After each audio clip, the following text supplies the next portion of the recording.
Hey guys, it's Jen Tammy, and just out for a walk and really seeing ever more clearly than I have that, we are really softening into our feminine, right? The humanity is softening into the feminine energy right now, and that feminine energy is rising, and it's not like a takeover.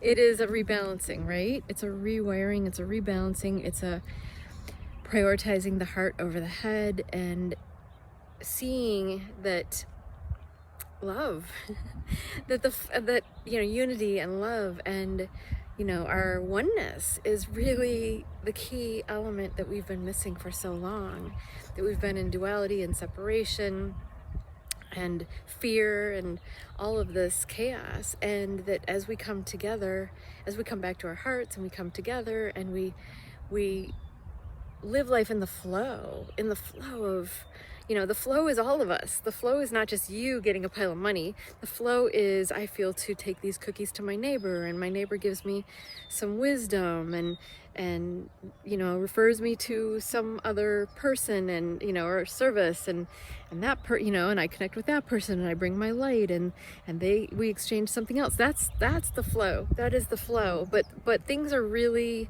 I just saw a Richard Rudd post, but it's about, the gene keys, but it's about the feminine is really gonna, reorchestrate all of this, restructure everything.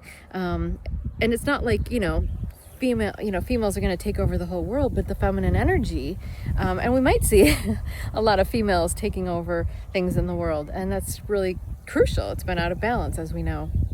But what we're doing right now as individuals, which is incredibly important, is balancing that in ourselves. And we're learning to honor that in ourselves and to not listen to the mind, right? Not listen to the old matrix beliefs and old ways of being and old programming, and letting go of that and just allowing ourselves, it's really allowing ourselves to just be who we are and loving ourselves and not grasping onto things, not worrying, not fearing, not figuring out, like living in the moment, in the present moment, and knowing that we are always taken care of, we are always abundant, we are always free, we are always blessed, and trusting that and trusting the flow and our own intuition. And it's such a beautiful ride we're on right now, and I'm seeing that more and more and more. And I also wanted to say that I'm going to talk about this on my Patreon workshop this month. So join me on Patreon if you want to talk more about this, because it's really important. I hope that helps. So much love to you all.